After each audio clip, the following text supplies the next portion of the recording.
Okay, so if there's one thing that I have learned from starting this YouTube channel and trying to keep it going year round, it is that tennis will really keep you on your toes. As we all know, the off season of this sport is pretty much just December, if that, if you're playing Davis Cup, so it goes without saying pretty much that there are minimal breaks. And during an increment of the season where you would think we would be able to kick back, really not focus on what's going on at this point with this brief clay court season in between Wimbledon and the North American hardcourt summer. However, it's just really hard not to pay attention if you're an avid tennis fan, and as a result, of course, if you watched Hamburg this year, that's what I want to focus on, and particularly the high quality, high drama final yesterday with Carlos Alcaraz and Lorenzo Musetti. This clash, of course, was between two of the youngest notable names in the game and two players that, through specific periods in these last couple of years have, had some expectations on their shoulders and had a lot of people wondering what they can contribute to the future of the game, and obviously more so Carlos Alcaraz with his breakthrough year this season.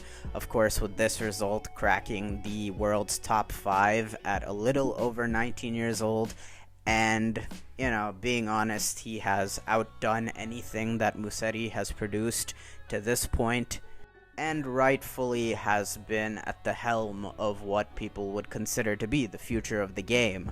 That being said, of course, really going back to 2020, as far as I can recall at least, was when Musetti was popping up on people's radars with that win against Stan Wawrinka in Rome, and then even more so in the summer last year, putting in some nice results on the clay. I believe had Tsitsipas in trouble in Lyon last year prior to the French Open, and then most notably had Novak Djokovic down 2-0 before really unraveling and struggling to even get on the board after he went up 2 sets.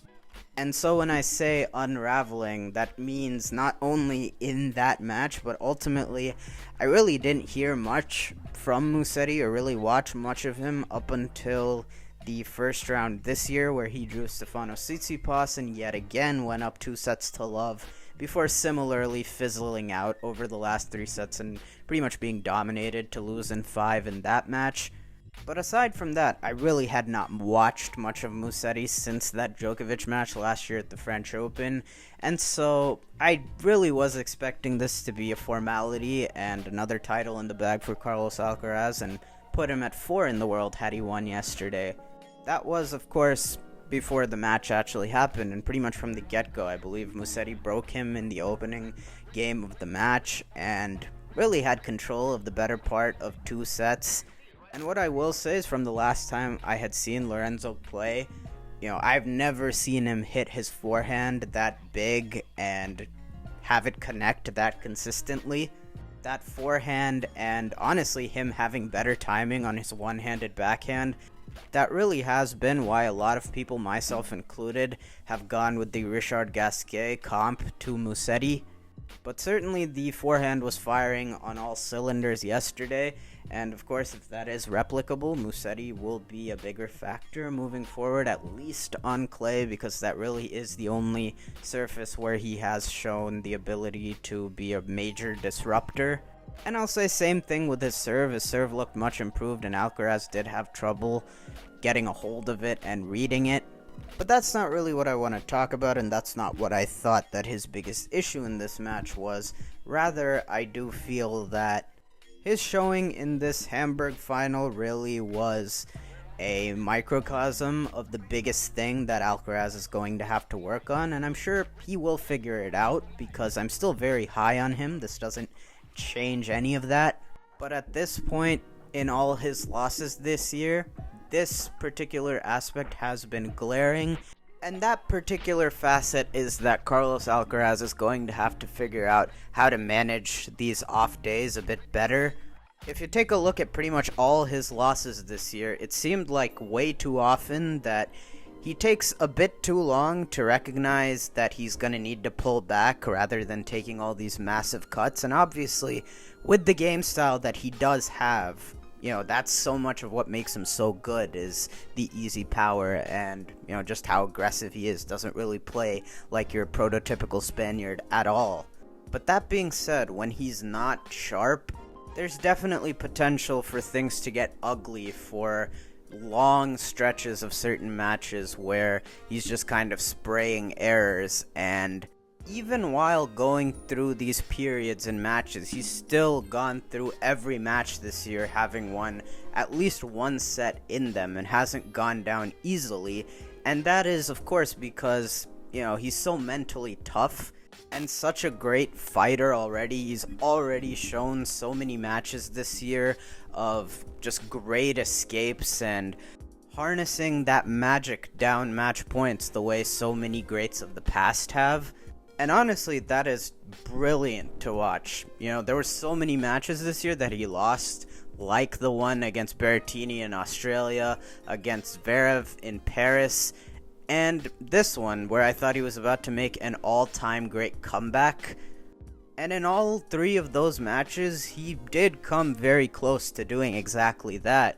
But I do think that his ability to stay so competitive, even in matches where he is off, and even where he ends up losing, is more attributed to the fact that he has such a strong mental game, and he's just so defiant in that he won't beat himself in the clutch moments. However, tactically, I definitely think that he would benefit even more when you add on, just being more aware of when to pull back when you don't have it on a particular day. A+ shot tolerance from all of the big three is really an underrated part of what has made them so great and so consistent. On even days that those guys didn't have it, they were able to recognize that and still made the opposition play to a great extent. And this rings true even for Roger Federer, the guy who Alcaraz feels his game most closely resembles. And from the standpoint of, how both of those guys took such an aggressive mindset, and from that standpoint, that comparison certainly rings true. I think they did it in different ways, obviously. Federer with all his variety, Alcaraz more just on bone-crushing power from the baseline. But even for Federer, this definitely rang true, especially in his prime. If you didn't get to watch prime Roger Federer or haven't gone back and seen, a couple of the clips and highlights from back in the day, it's easy to forget because of how hyper-aggressive Roger got later into his career to make up for, declining foot speed and compensating for a couple of the injuries he encountered late in his career. But during his prime, Roger Federer, it's very easy to forget that, he mainly was a baseliner and he was willing to D-up and, rely on great foot speed whenever was necessary. And considering Alcaraz is probably the fastest guy on tour, he definitely could benefit from, adopting more patience. That's something that, is an issue for Felix Auger-Aliassime as well, and I think Alcaraz doesn't have those problems to that extent for sure. After all, most of the time, his intangibles have been enough to, win ugly when he needs to, and that's a big reason why he's usually losing pretty deep into these tournaments. And with a peak that's among the highest on tour right now, you definitely could have worse issues and things to work on. And it's not really like he's in much of a rut. I mean, after all, he's only lost, 6-7 times all year. And at a little over 19 years of age, he stands at second in the race, top 5 player in the world, and probably that will go up by the end of this year. And when you mention his age, it's only 2 months over 19 years of age. There's so much time to resolve stuff like this, and really, even as is, he's such a difficult player to beat. But if there was one thing to point out with this kid, as this summer has waned, I definitely think that managing the off days better definitely would be at the top of that list. But regardless, there's no doubt he is among the top contenders as we head into the North American hardcourt season for all those big titles. and it should be fun seeing him and others back on the hard courts. That'll do it, of course, for this video though. If you made it this far, thank you so much for watching, and if you enjoyed the video, it would be much appreciated if you could drop a like. Helps this video perform a lot better in YouTube's algorithm, and subscribe to the channel if you're not already. Thank you all again so much for watching, and of course, I will see y'all in the next one.